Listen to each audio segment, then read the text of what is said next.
சித்திரபானு கார்த்திகை மூலம் தேசத்தில் ஓர் ஒளி தோன்றியது.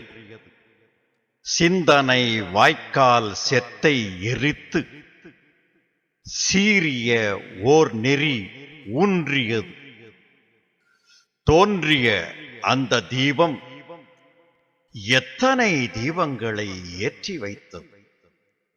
ஏற்றிய தீபம் ஏற்றியதாலே எரிவன எத்தனை தீபங்கள். ஏற்றிய தீபம் ஏற்றியதாலே எரிவன எத்தனை தீபங்கள். அப்படி பல தீபங்களை ஏற்றி வைத்த அந்த மாபெரும் ஒளியை போற்றி இந்த நிகழ்ச்சியை தொடங்குகிறோம்.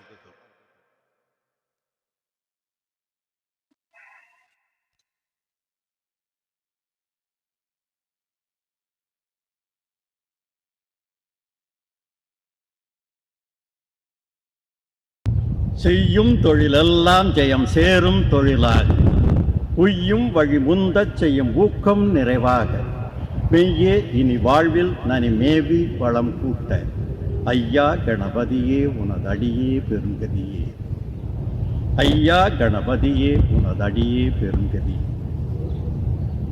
தொடுத்தெடுத்த சொல்லிலே சூடு போட்ட நாயகன், கொடுக்க என்றே தோன்றினான், கோயில் நெஞ்சில் ஊன்றினான், முடுக்கிவிட்ட வார்த்தைகள் மூச்சு விட்டு வாழவே சொடுக்கிவிட்ட சாரதி சுப்பிரமணிய பாரதி.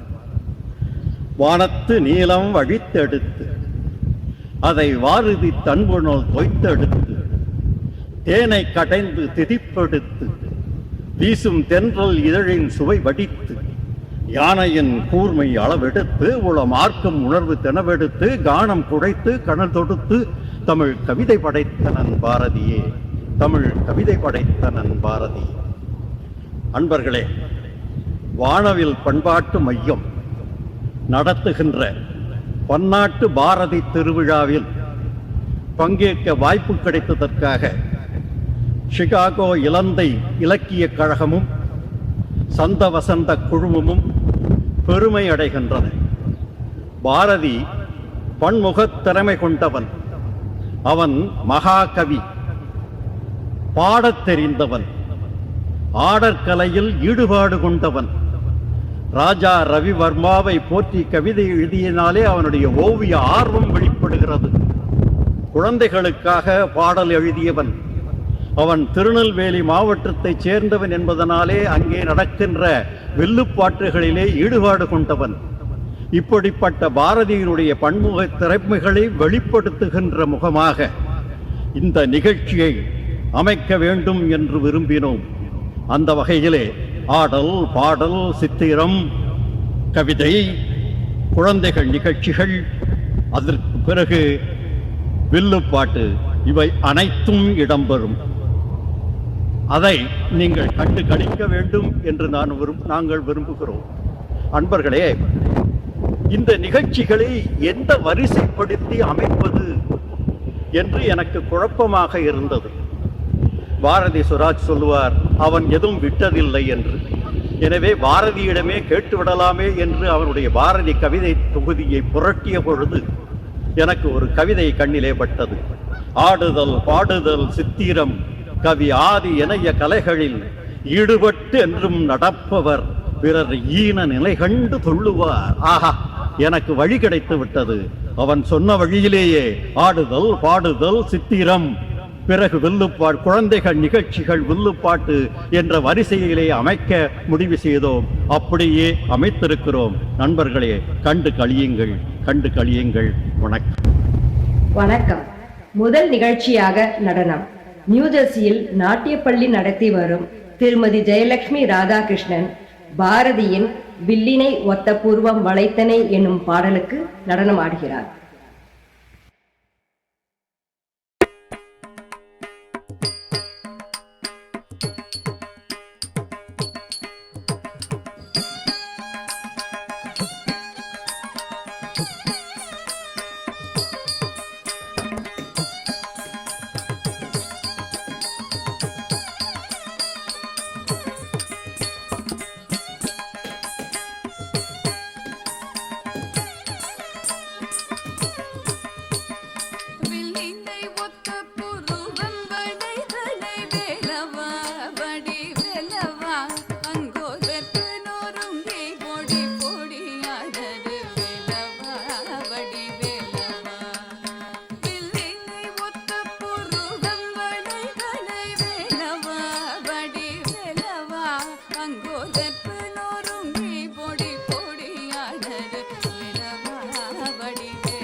பாரதியின் மிகச்சிறந்த பாடல்களில் ஒன்றான ஊழிக்குத்து பாடலை நியூஜெர்சியை சேர்ந்த செனாட் மியூசிக் அமைப்பின் இயக்குனர் திரு செந்தில்குமார் அவர்கள் பாடுகிறார்.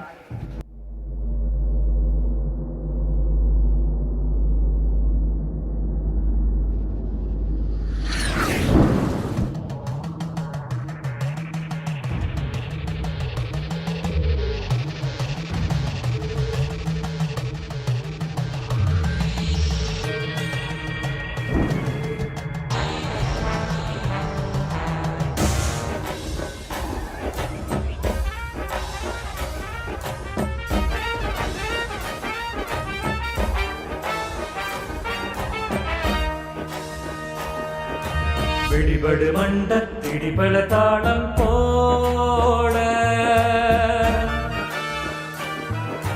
பிடிபடு மண்டத்திடிபல தாளம் போட, பெருவெளியில் இரத்த களியொடு பூதம் பாட, பாட்டின் அடிபடு பொருளின் அடிபடு மொழி கூட, கடிராடுங்காளி சாமுண்டி கங்காரி, அன்னை அன்னை ஆடும் கூத்தை நாடச் செய்தாய் என்னை, அன்னை ஆடும் கூத்தை நாடச் செய்தாய் என்னை, அன்னை அன்னை ஆடும் கூத்தை நாடச் செய்தாய் என்னை, நாடச் செய்தாய்.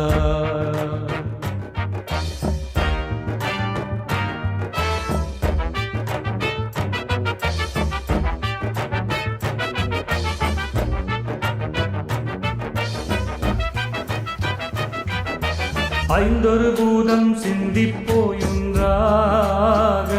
பின்னர் அது உன் சக்தி கரியில் மூழ்கி போக, அங்கே முந்துரு மொழியிற் சிந்தை நடுவும் வேகத்தோடு முடியா நடனம் புரிவாய் அனுப்பி சோரிவாய், அன்னை அன்னை ஆடும் கூத்தை நாடச் செய்தாய் என்னை.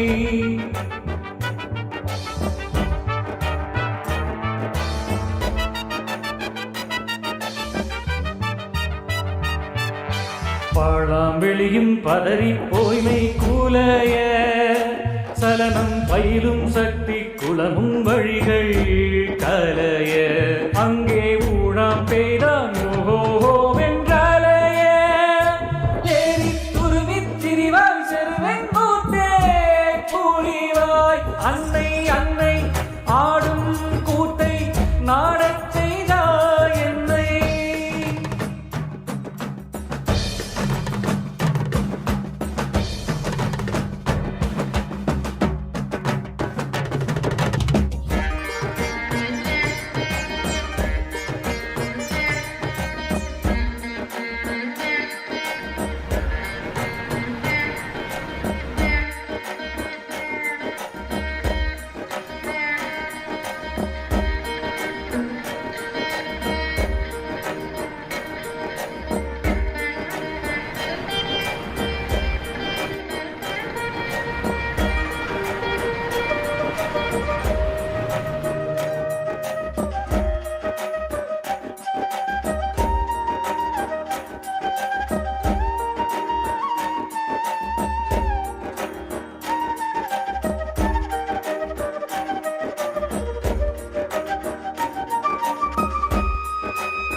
காலத்தொடு நீர் மூலம் படுமூலகும், அங்கே கடவுள் மோனத்தொழியே தனியாயிலகும், சிவன் கோலங்கண்டு கனசை சினமும் வீணாகும், கையை கொஞ்சித் தொடுவாய் ஆனந்த கூட்டிடுவாய், அன்னை அன்னை ஆடும் கூத்தை நாடச் செய்தாய் என்னை, அன்னை ஆடும் கூத்தை நாடச் செய்தாய் என்னை, அன்னை அன்னை ஆடும் கூத்தை நாடச் செய்தாய் என்னை, நாடச் செய்தாய்.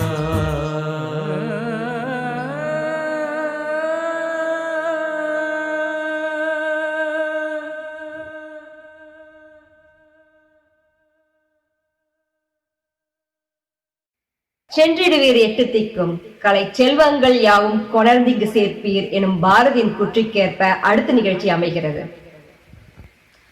உட்பர்னிங் கலை வல்லுநரான திரு ராகவன் அவர்கள் பாரதியின் படத்தை இப்பொழுது மரப்பலகையில் வரைந்து காட்டுவார்.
அடுத்த நிகழ்ச்சி சிகாகோவைச் சேர்ந்த திருமதி லலிதா சுப்பிரமணியம் எழுதியுள்ள சிறுவர் குறும்படம் பாரதியும் பறவைகளும். நடிப்பவர்கள் செல்வன் அபினவ், செல்வி அஸ்வினி, செல்வி ஹரி.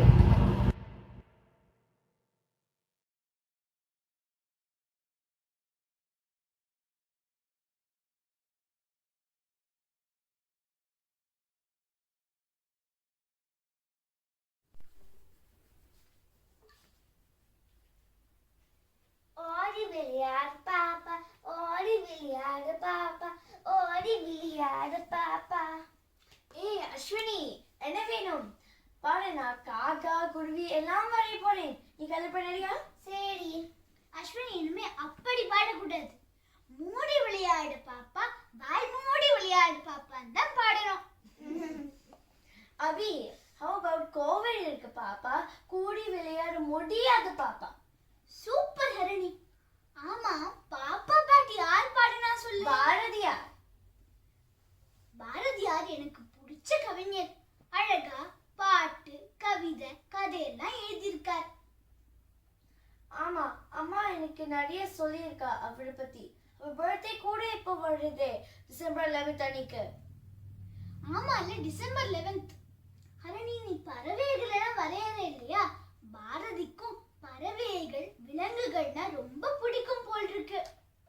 காக்கா, குருவி, கிளி, குயில், கோழி, மாடு இப்படி மனிதனோட ஒன்னா சேர்த்தே பாடியிருக்கார்.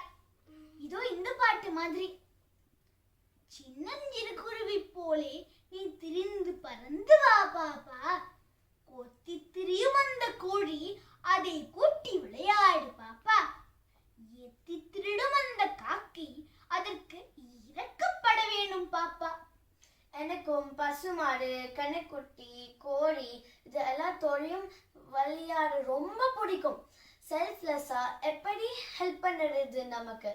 பாரதி கூட குயில் பாட்டு, சின்னஞ்சிறு கிளியே கனமா, காக்கை சிறுகினிலே நந்தலாலான்னு பல பாட்டு பாடியிருக்கார். நிறைய கதையும் எழுதியிருக்கார். கரெக்ட் ஹரணி, இயற்கைனா நமக்கு பெஸ்ட் ஃப்ரெண்ட் என்னைக்குமே. பாரதியும் இயற்கையை மதிச்சு பசுமை சூழலியம், அதாவது கிரீன் என்வாயர்மெண்ட் எவ்வளவு முக்கியம்னு சொல்றார். காக்கை குருவி எங்கள் ஜாதி, நீள் கடலும் மலையும் எங்கள் கூட்டம், நோக்கும் திசையெல்லாம் நாம் என்று வேறில்லை. இயற்கையில நாம நம்மளை பார்க்கணும். காத்து எவ்வளவு முக்கியம்னு ஒரு சின்ன கதையே இருக்கு. அந்த காத்து எவ்வளவு சுத்தமாக இருக்கணும், அது எப்படி சோலைகளும் நீர்நிலைகளும் இவற்றை கொண்டு மாசுபடாம காக்க வேண்டும்னு சொல்றார். அப்போதான் நாம ஆரோக்கியமாக வாழ முடியும். ஆனா இப்போ அதான பெரிய பிரச்சனை நமக்கு. பாரதி இப்போ இருக்கிற உலக நிலைமைய பார்த்தா எப்படி சுதந்திரத்துக்காக போராடினாரோ அதுக்கும் மேல பொங்குவார். இன்னைக்கு மக்கள் பொறுப்பே இல்லாம இருக்கா. இந்த 2020 ஆண்டு நமக்கு ஒரு பெரிய பாடத்தை கத்து கொடுத்திருக்கு. பாரதியார் கண்ட கனவு மாதிரி அச்சமில்லை அச்சமில்லைன்னு சொல்லிட்டு நல்லதோர் வீணை செய்தே அதை நலங்கெட புழுதியில் எறிவதுண்டோ. சொல்லடி சிவசக்தி. தவறான செயல்களை தவிர்த்து நாம வாடுற இந்த பூமி செழிப்பாக இருக்க போராடுவோம், பராசக்தியை பிரார்த்திப்போம். ஆமாம், யங் ஜெனரேஷன் நாம தான் வழிகாட்டியா இருக்கணும். பெரியவர்கள் அவங்க வேலையே செய்ய மறந்துட்டா. மகிழ்ச்சி அபி. சிறப்பு ஹரணி, நன்றி. நியூஜெர்சி பிளேன்ஸ்பரோ தமிழ் பள்ளியைச் சேர்ந்த சிறுவர்கள் நடத்தும் சிறுவர் நிகழ்ச்சி இப்பொழுது கண்டு கழியுங்கள்.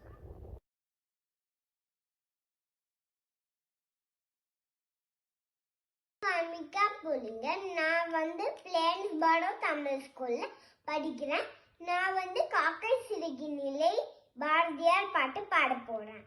காக்கை சிறகினிலை நந்தலாலா நின்றேன், கரிய முகம் தோன்றுதடா நந்தலாலா, பார்க்கும் மரங்கள் எல்லாம் நந்தலாலா நின்றேன், பச்சை நிறம் தோன்றுதடா நந்தலாலா.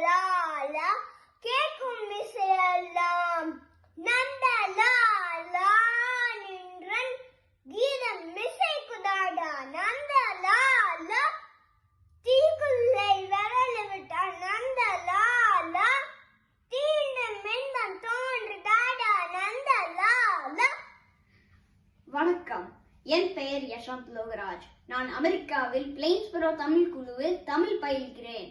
பாரதியார் எழுதிய வேண்டும் என்ற கவிதையை நான் கூறுகிறேன். மனதில் உறுதி வேண்டும், வாக்கினிலே இனிமை வேண்டும், நினைவு நல்லது வேண்டும், நெருங்கின பொருள் கைப்பட வேண்டும், கனவு மெய்ப்பட வேண்டும், கைவசமாவது விரைவில் வேண்டும், தனமும் இன்பமும் வேண்டும், தரணியிலே பெருமை வேண்டும், கண் திறந்திட வேண்டும், காரியத்தில் உறுதி வேண்டும், பெண் விடுதலை வேண்டும், பெரிய கடவுள் காக்க வேண்டும், மண் பயனுற வேண்டும், வானகம் இங்கு தென்பட வேண்டும், உண்மை நின்றிட வேண்டும். ஓம் ஓம் ஓம் ஓம். நன்றி, வணக்கம்.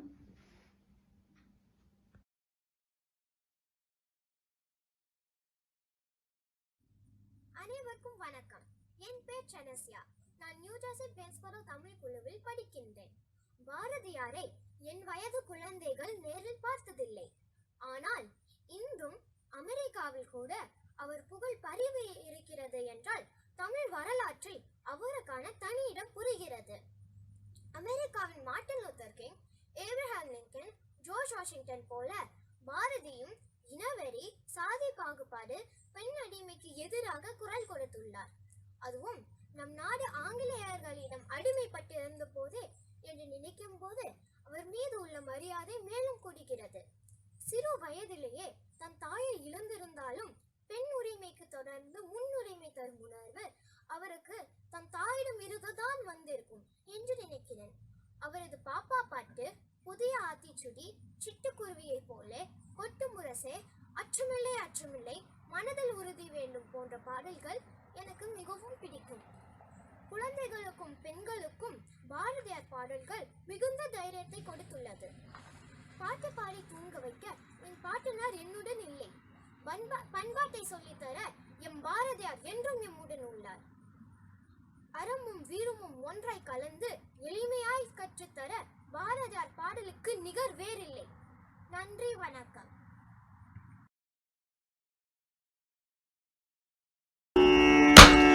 எத்தனை கோடி இன்பம் எத்தனை கோடி இன்பம் எத்தனை கோடி இன்பம் வைத்தாய், எத்தனை கோடி இன்பம் வைத்தாய், எத்தனை கோடி இன்பம் வைத்தாய் எங்கள் இறைவா, இறைவா, இறைவா, எத்தனை கோடி இன்பம் வைத்தாய் எங்கள் இறைவா, இறைவா, இறைவா, எத்தனை கோடி இன்பம் வைத்தாய் எங்கள் இறைவா, இறைவா, எத்தனை கோடி இன்பம் வைத்தாய் எங்கள் இறைவா, இறைவா, இறைவா,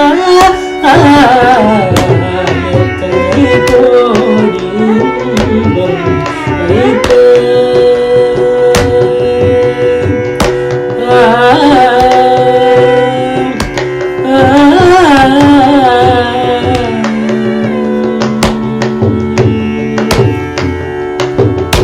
சித்தினிய சித்துடன் இனித்தாய், சித்தினிய சித்துடன் இனித்தாய், சித்தினிய சித்துடன் இனித்தாய், சித்தினிய சித்துடன் இனித்தாய், அங்கு சேருமை மோதத்து உலகமே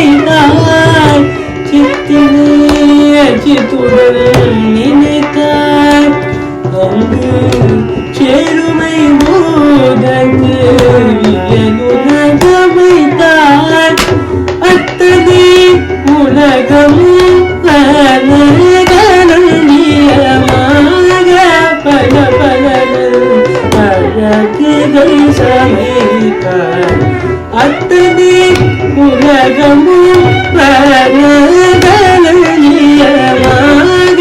பல பலகள் அழகுகள் சமைத்தார் அத்தனை கோடி இன்பம் ஐந்தாயுங்க இறைவா இறைவா எத்தனை கோடி இன்பம் ஐந்தாய்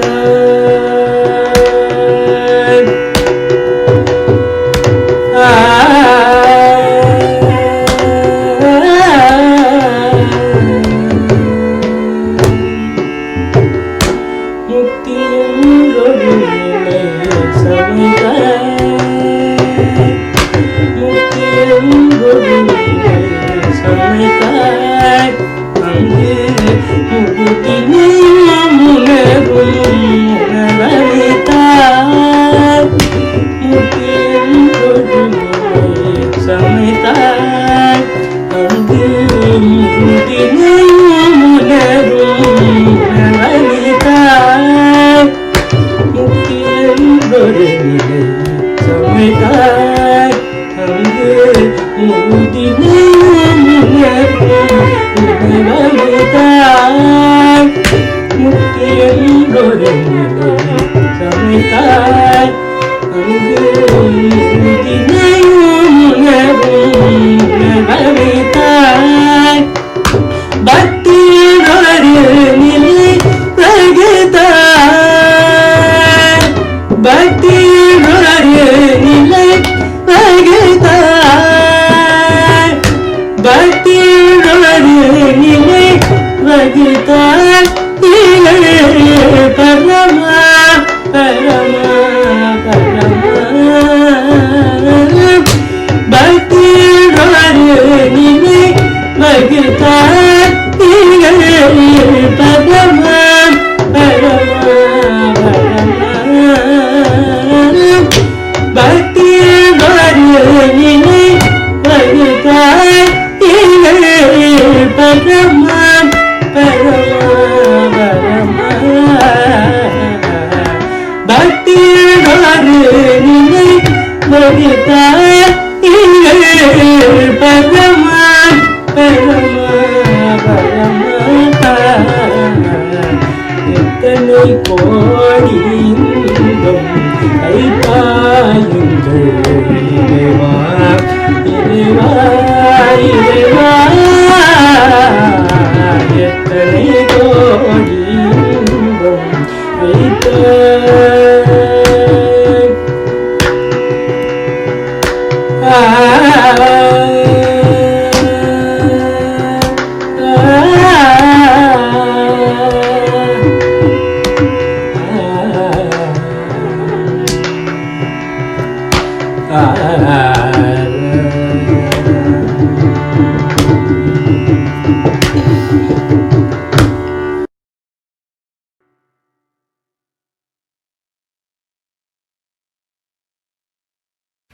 இன்றைய நிகழ்ச்சியின் இறுதியாக நடைபெறப் போவது கவிவேழம் குழுவினர் வழங்கும் பாரதி கதை வில்லுப்பாட்டு.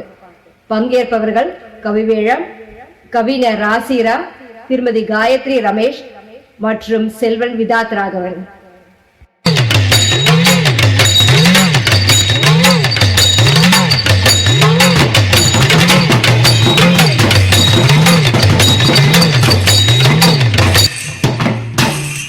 தந்தனத்தம் என்று சொல்லியே வெள்ளினில் பாட வெள்ளினில் பாட வந்தருள்வாய் தந்தி முகனே. தந்தனத்தம் என்று சொல்லியே வெள்ளினில் பாட வெள்ளினில் பாட வந்தருள்வாய் தந்தி முகனே. பாட்டின் மூலம் நாட்டுப்பற்று பயிரை வளர்த்து விட்ட பாரதி என் கதை தன்னையே வெள்ளினில் பாட வெள்ளினில் பாட நீ வருவாய் தந்தி முகனே. என்று சொல்லியே வெள்ளினில் பாட வெள்ளினில் பாட வந்தருள்வாய் தந்தி முகனே. பெரியவரே, இன்னைக்கு என்ன கதை பாட போறீங்க? இன்னைக்கு மகாகவி பாரதியாருடைய கதையில இருந்து சில நிகழ்ச்சிகளை பாட போறோம். ஓஹோ, அவரு சின்ன வயசுலயே பாட்டுலாம் பாடுவாராமே. ஆமா, 7 வயசுலயே கவிதை எழுத ஆரம்பிச்சுட்டாரு. அப்போ அப்பாவுக்கு அது அவ்வளவா பிடிக்கல நம்ம பையன் வந்து கவிதை எழுதுறது. அதனால அவர் ஒரு நாள் ஒரு பையனை மடியில தூக்கி வச்சுக்கிட்டு சொல்றாரு, கணக்கு படிக்க வேண்டும் சுப்பையா, கலெக்டராக வேண்டும். மனமாய் உன்னால் சுப்பையா, மகிழ்ச்சி கொள்ள வேண்டும். கணக்கு படிக்க வேண்டும் சுப்பையா, கலெக்டராக வேண்டும். மனமாய் உன் வாழ்வில் சுப்பையா, மகிழ்ச்சி கொள்ள வேண்டும். ஆங்கிலம் கற்க வேண்டும் சுப்பையா, ஆபீசராக வேண்டும். பாங்குடன் நான் அதனை குழந்தாய் பார்த்து மகிழ வேண்டும். கணக்கு படிக்க வேண்டும் சுப்பையா, கலெக்டராக வேண்டும். மனமாய் உன் வாழ்வில் சுப்பையா, மகிழ்ச்சி கொள்ள வேண்டும். அப்பாக்கு தெரியாம இருந்தாரா? ஆமா, என்ன பண்ணுவாருன்னா அந்த ஊர்ல கோயில் இருந்தது. அந்த கோயிலுக்குள்ள போய் வாகனங்களுக்கு இடையில உட்கார்ந்துட்டு அப்பாவுக்கு தெரியாம படிப்பாரு. எப்படி படிச்சா தெரியுமா? சிம்ம வாகனத்தடியில் திருக்குறளை நான் படித்தார். காமதேனு அடியினிலே கலித்தொகையை நான் படித்தார். நாக வாகனத்தடியில் ராமாயணம் நான் படித்தார். ஓகை மயில் வாகனத்தில் காப்பியம் நான் படித்தார். சிம்ம வாகனத்தடியில் திருக்குறளை தான் படித்தார். காமதேனு அடியினிலே கலித்தொகையை தான் படித்தார். அவருடைய அப்பாவுக்கு இது தெரியாமலா இருந்துச்சு? அப்பாவுக்கு தெரிஞ்சது. நாம சொன்னா பையன் கேட்க மாட்டேங்கிறான் அப்படின்னு சொல்லிட்டு ஜமீன்தார்கிட்ட கூப்பிட்டு போனார். அவரை சொல்லலாம். ஜமீன்தாருக்கு தெரியுமா? ஆமா, ஜமீன்தாருக்கு இந்த சின்ன பையன் கவிதையை கேட்டு கேட்டு அவ்வளவு சந்தோஷம். அதனால இவர் போய் சொன்ன உடனே அவர் சொல்றாரு, உனக்கு தெரியாதியா அவனுடைய பெருமை? பிறவி கவிஞன் ஐயா சுப்பையா, அவன் பேசுவதில் ஏதும் இல்லை தப்பையா.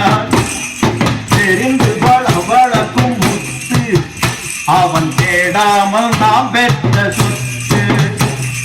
பிறவி கவிஞன் ஐயா சுப்பையா, அவன் பேசுவதில் ஏதும் இல்லை தப்பையா. அடப்பாவுமே. சோ அவரு ஏண்டாப்பா இந்த ஜமீன்தார்ட்ட கேட்டு போன இருக்கும். ஆமா ஆமா. அதுக்கப்புறம் வந்து கொஞ்ச நாள் ஆச்சு. பாரதிக்கு 14 வயசு ஆகிற போதே அவருக்கு கல்யாணம் பண்ணி வச்சுட்டாங்க. அதுக்கப்புறம் கொஞ்ச நாள் கழிச்சு அவர் காசிக்கெல்லாம் போனாரு. போயிட்டு திரும்பி வந்து எட்டயபுரத்து சமஸ்தானத்திலேயே புலவரா வேலைக்கு சேர்ந்தாரு. அப்போ ஒரு சமயம் அந்த எட்டயபுரத்து ஜமீன்தார் வந்து இவர்களை எல்லாம் புலவர்களை எல்லாம் கூட்டிட்டு மெட்ராஸுக்கு போனாரு. அங்க போய் ஒவ்வொருத்தருக்கும் 500 ரூபாய் பணம் கொடுத்தார்.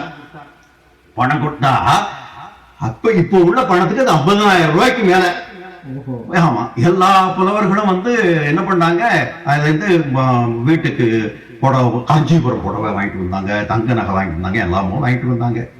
பாரதி 2 நாள் கழிச்சு வந்தார்.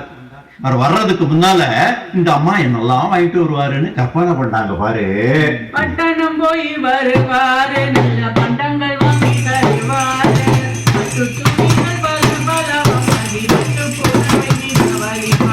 பட்டணம் போய் வருவாரு, நல்ல பண்டங்கள் வாங்கி தருவாரு.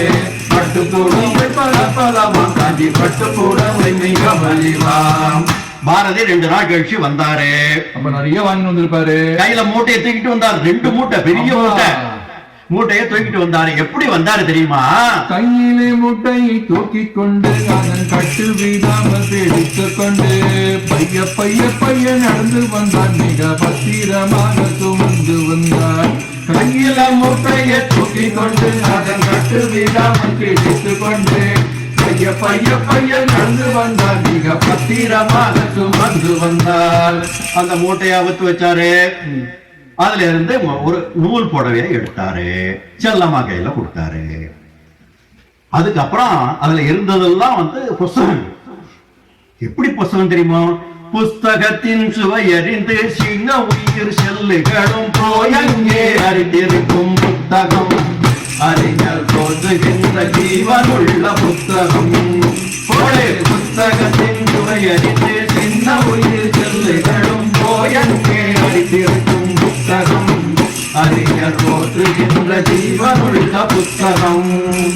அந்த புத்தகத்தெல்லாம் பார்த்தாங்க. அந்த அம்மாவுக்கு ஒரு மாதிரி ஆயிடுத்து. பாரதியார் அந்த அம்மாவை பார்த்து சொல்றாரு, செல்லம்மா உனக்கும் நூலு எனக்கும் நூலு. ரொம்ப சந்தோஷம். அந்த அம்மாவுக்கு கோபம், முகத்தை தொங்க போட்டுக்கிட்டு இருந்தாங்க. அவங்கள பார்த்து பாரதியார் சொல்றாரு, கவலை சேர்முகத்தினாய் போ போ போ, களி குலுங்கு முகத்துடன் வா வா வா. கவலை சேர்முகத்தினாய் போ போ போ, களி குலுங்கு முகத்துடன் வா வா வா. பொன்னை மிக விரும்புவாய் போ போ போ, புத்தகம் விரும்புவாய் வா வா வா.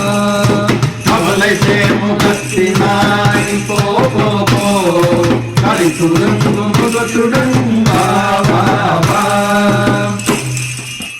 அதுக்கப்புறம் என்ன ஆச்சுன்னா, இவர் எட்டயபுரத்தை விட்டுட்டு சென்னைக்கு போனார். சென்னையில போய் சுதேசமுத்திரம் பத்திரிகையில உதவி ஆசிரியரா சேர்ந்தாரு. சரி.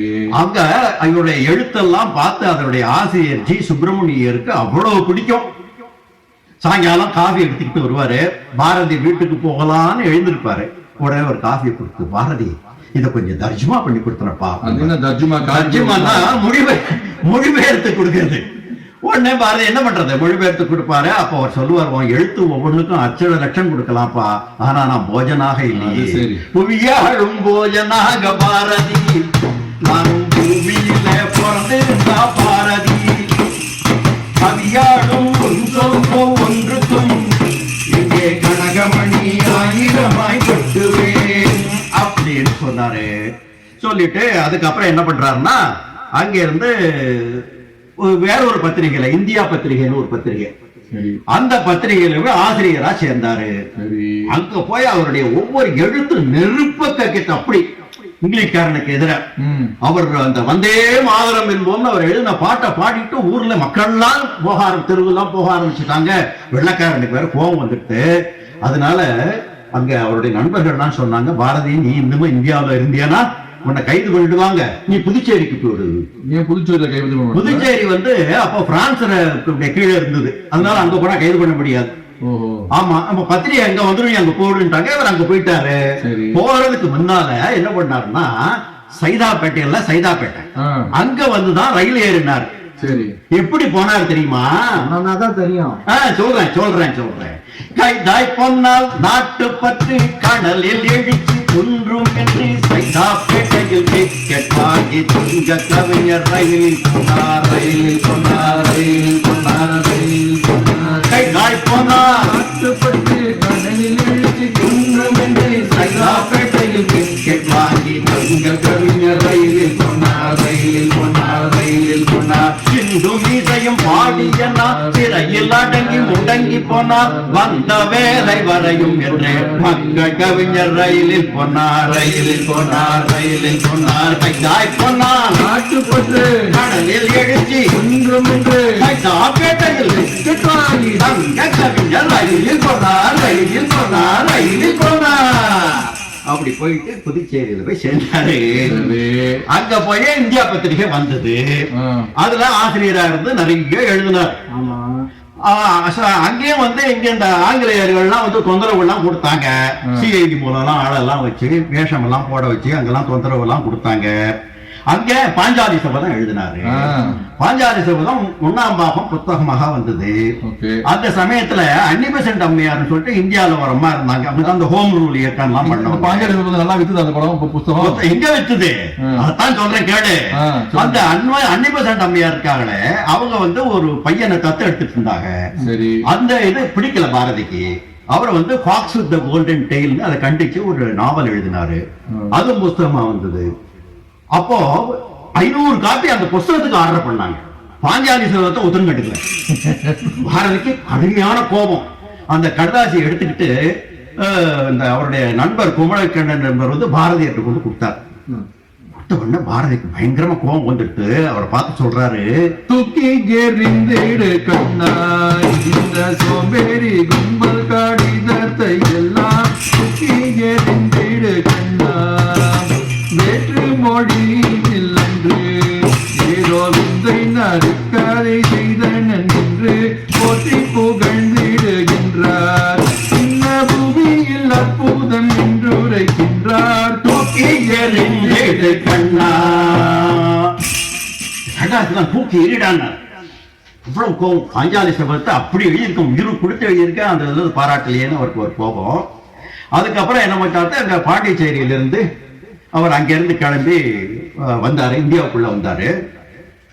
கடலூர்ல கைது பண்ணி 22 நாள் அவரை ஜெயில வச்சுட்டாங்க. அதுக்கப்புறம் அவரை விடுதலை பண்ணி கடையத்துல தான் தங்கியிருக்கணும்னு சொல்லிட்டாங்க. கடையத்துக்கு போனாரு. கடையங்கிறது அவருடைய மனைவியுடைய ஊரு. அங்க ஆச்சாரமா இல்லைன்னு சொல்லிவிட்டு அந்த ஊர்காரங்களாம் அவரை ஒதுக்கி விட்டாங்க, ஊரை வச்சு. அரபாவீங்களா? ஆமா. அதுக்கப்புறம் என்ன பண்றது, அங்க இருந்து திரும்பவும் சென்னைக்கே வந்தாரு, மெட்ராஸுக்கு வந்தாரு. சுதேசமித்திரம் பத்திரிகையில சேர்ந்தாரு. நல்லா எழுதிக்கிட்டு இருந்தாரு. அப்போ அதுக்கப்புறம் என்ன, அங்க ஒரு குடியிருந்தது எங்கன்னா, இப்ப இந்த திருவல்லிக்கேணி கேள்விப்பட்டிருக்கல, அங்க பாசார் சாமி கோயில் கேள்விப்பட்டிருக்கல, அந்த கோயிலுக்கு பக்கத்துல துளசிங்க பெருமாள் கோயில் தெருன்னு பேரு. அங்க ஒரு வீட்டுல குடியிருந்தாரு. தினசரி கோயிலுக்கு போயிட்டு அங்க இருக்கிற யானைக்கு பழம் எல்லாம் கொடுப்பாரு அவரு. ஒரு நாள் பழம் கொடுக்கிற போது அந்த யானைக்கு மதம் பிடிச்சிருந்தது. அதை இவர் தூக்கி கீழே போட்டு, கீழே போட்ட உடனே அந்த யானைக்கு தெரிஞ்சதோ என்ன ஒண்ணும் மிதிக்கல. ஆனா அவருடைய நண்பர் குவளைக்கண்ணன் பதறி போய் ஓடி பாரதியாரை தூக்கி வெளியில் கொண்டு வந்துட்டாங்க. அப்புறம் ராயப்பேட்டை ஆஸ்பத்திரிக்கு கூட்டிட்டு போனாங்க. சிராய்ப்பு தான், ஒன்றும் அதிகமான காயெல்லாம் ஒண்ணும் கிடையாது. அதுக்கப்புறம் வீட்டுக்கு கூட்டு வந்துட்டாங்க. திரும்பவும் இவர் சுதேசமித்திரன்ல போய் இவர் வேலை பார்த்துக்கிட்டு இருந்தாரு. ஆனா கொஞ்சம் உடல்ல இல்ல, அப்பப்போ கொஞ்சம் படுத்துக்கிட்டு இருந்தது. வயிற்று கடுப்பு வந்தது அவருக்கு. இந்த வயிற்று கடுப்பு 1921 செப்டம்பர் மாசம் 11ஆம் தேதி ராத்திரி 1:30 மணிக்கு அவர் அமரர் ஆயிட்டாரு. செப்டம்பர் 11. ஆமா, அந்த காலத்தையே வரலாறு படிச்ச நாள். ஆமா ஆமா ஆமா. அவர் என்ன ஆச்சு, அப்போ அந்த கோயில் பக்கத்துல இருந்ததுனால ரொம்ப நேரமா அவருடைய உடம்ப வச்சிருக்க அவங்க அனுமதிக்கல. அதனால ஒரு சீக்கிரமே எடுத்துட்டு போயிட்டாங்க. கூட்டம் அதிகமா வரல.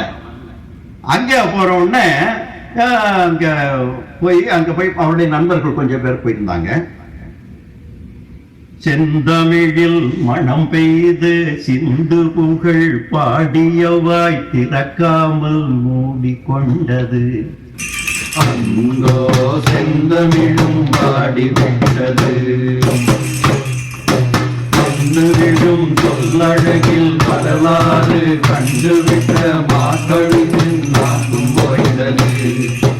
அந்த மன்னவனின் கதையும் சாய்ந்தது. தமிழில் மனம் பெய்து சிந்து புகழ் பாடியவாய் திறக்காமல் மூடிக்கொண்டது.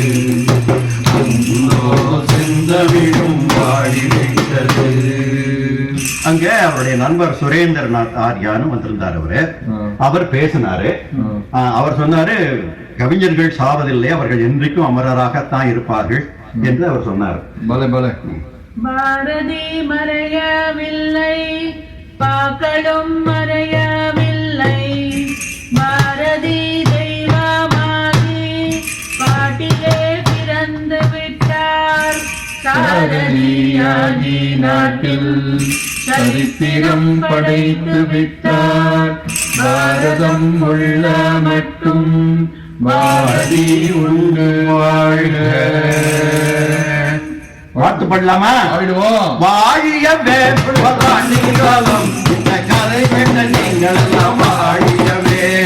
வாழியவே பல்லாண்டு காலம் இந்த கதை சொன்ன நாங்கள் எல்லாம் வாழியவே. வாழியவே பல்லாண்டு காலம் இதை ஏற்பாடு செய்தவர்கள் வாழியவே. வாழிய வாழிய வாழிய வாழிய வாழிய வாழியவே. வாழிய வாழிய வாழிய